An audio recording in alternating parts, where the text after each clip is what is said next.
Bien-aimé dans le Seigneur, Toyena Temezoloba, comment avoir un succès.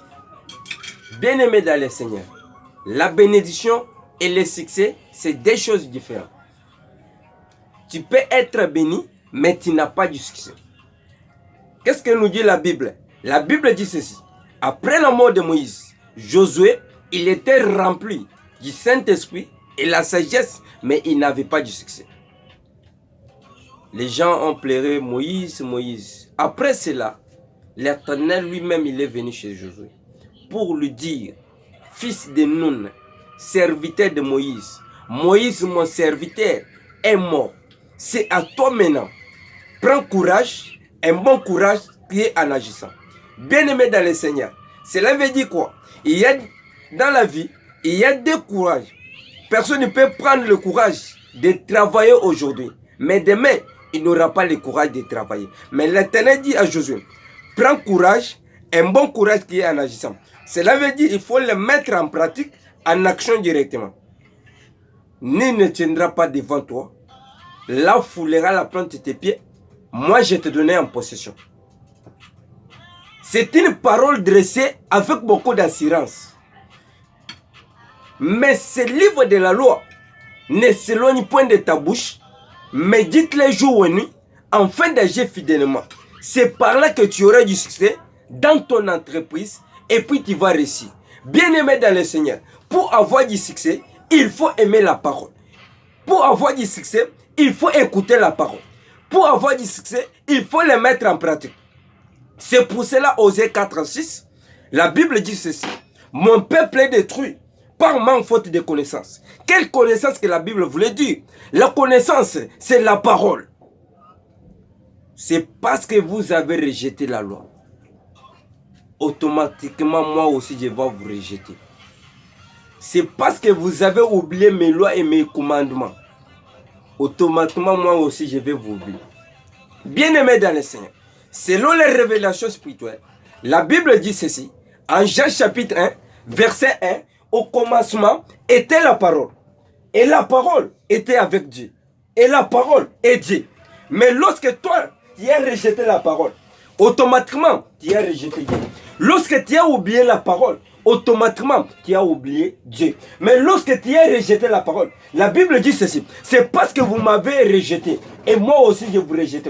Cela veut dire quoi? Lorsque l'Éternel t'a rejeté, tu es resté seul. Lorsque tu es seul, tu es l'homme qui est resté sans force. C'est par là.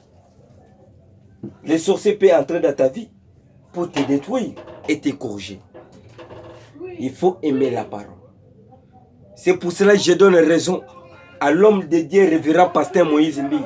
Parce qu'il a chanté une chanson qui dit Bamusus Bamatina Bangomba. Babelele Ayoka Bangote. Mengana Tomo Imaboka Pam. Akitimba. Mais je suis en train de me poser des questions. Quelle est la différence qui est entre les deux personnes? Parce que les autres invoquent le Dieu, il ne répond pas. Les autres invoquent, Dieu répondait. C'est à propos de quoi? Il faut aimer la parole et le mettre en pratique. C'est pour cela, à Luc chapitre 8, du verset 21, Marthe et Lazare voulaient voir Jésus là où il était. La Bible dit ceci. Il n'y avait pas moyen d'arriver là où était Jésus parce que la foule était nombreuse. Mais quand les disciples de Jésus ont vu Marthe et Marie, ils ont approché là où était Jésus. Il dit, Maître, ta mère et tes frères sont dehors pour te voir. Quelle est la réponse de Jésus? Jésus répond ceci. Mes frères à moi et ma mère à moi, c'est toute personne qui écoute la parole et qui le met en pratique. Mais pour Jésus te considère, pour que tu aies la considération devant Jésus, il faut aimer la parole et tu le mets en pratique. C'est pour cela Deutéronome, chapitre 28, verset 1. La Bible dit quoi? C'est l'Éternel qui parle à Moïse. Il dit, si tu obéis aujourd'hui, tu observes, tu le mets en pratique, moi l'Éternel, je te donne la supériorité. Même dans les moments de la vache maigre, les moments où les gens pleurent, toi tu ne vas plus pleurer. Tu seras toujours la tête et non la queue. Cela veut dire quoi? Quand Jésus dit à Josué, quand ce livre de la loi médite les jours et nuits, en fait d'agir fidèlement. C'est par là que tu auras du succès dans ton entreprise. C'est pour cela veut dire quoi? Tu peux être béni. Lorsque tu n'aimes pas la parole, tu n'auras pas du succès. Mais lorsque tu auras du succès, tu seras toujours la tête et non la queue. Il dit à Moïse, tes ennemis à toi viendront dans un seul chemin, viendront dans 7 chemins. C'est pour cela, lorsque tu aimes la parole et tu mets en pratique, c'est par là que Jésus va te considérer. Amen. Job 22, 28. Que nous dit la Bible? À tes résolutions répondra du succès. À tes chanter brillera la lumière. La lumière apparaîtra